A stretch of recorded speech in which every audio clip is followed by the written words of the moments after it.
So now let's take a peep deep down inside the Earth. So if you were to travel from the surface of the Earth into the core of the Earth, you would notice two things. Right? There's two things that change the deeper you go inside the Earth. The first is pressure.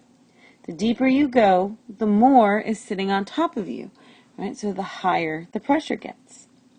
And of course, the deeper you go, the hotter the temperature. Right? We know that the core is very, very hot. So the closer you are to it, right, the hotter it is. And this is what we call the geothermal gradient, right? Both the pressure and the temperature changes with depth. As you can see here in this picture, it's not always even, right? It's not just a straight line. You can see it really kind of depends on the material, right? Different materials conduct heat better or worse and have different melting points. And as we just talked about a minute ago, the Earth isn't really uniform all the way through as to what it's composed of. So these different materials, right, are going to allow heat to transfer better. So that temperature, that geotherm, right, can definitely change with depth. So the one thing that's really important to understanding the inside of the Earth is understanding something about density. Right? The Earth is not uniform density, okay, all the way to the inside. In 1896, Emil Weichart made a pretty significant clarification here. He figured out that the Earth's interior must be metal, right? And we know that it's metal because we have our magnetic field, right, around the Earth. If it wasn't metal, it would not act like that magnet. So we wouldn't have that. So he figured out that the way that the Earth is kind of laid out is very similar to a hard-boiled egg, where the shell is very thin, right, on the outside, which is very much similar to Earth's crust. The white part of the egg is the biggest part, and it's very similar to our mantle.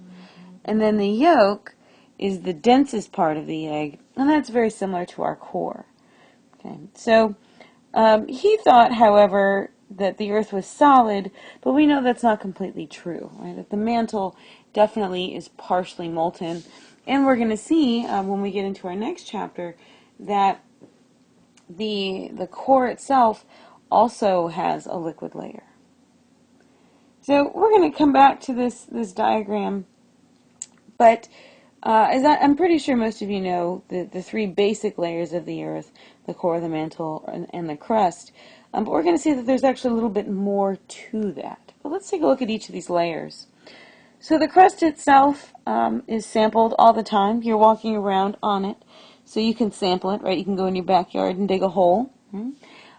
We drill lots of deep holes in the Earth and study this with seismic. It is the outermost layer, and it's very, very thin, and it's very rigid. It can break pretty easily.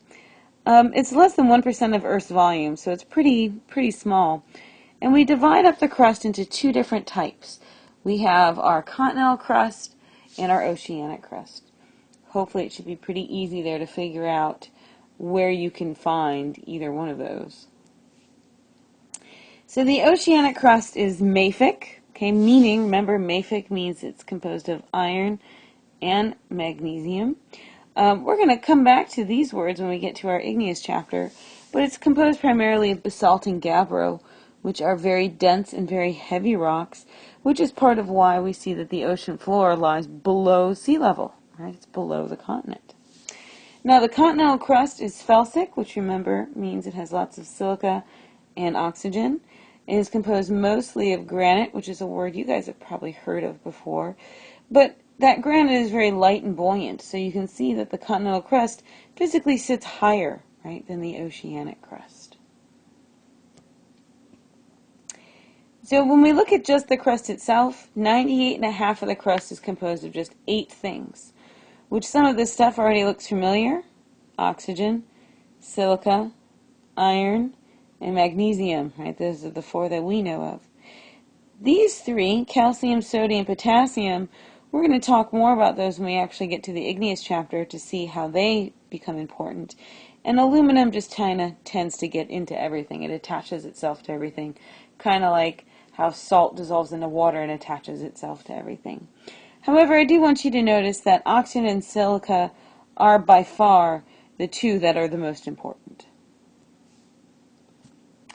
Now, if we look a little deeper inside of the Earth, right, we have our mantle and our core. The mantle sits below the crust. It is by far the largest part. Okay, it's 83% of Earth's volume. It's mostly composed of oxygen, magnesium, and silica. And the density is going to vary. The closer you get to the core, the more dense that mantle is going to become.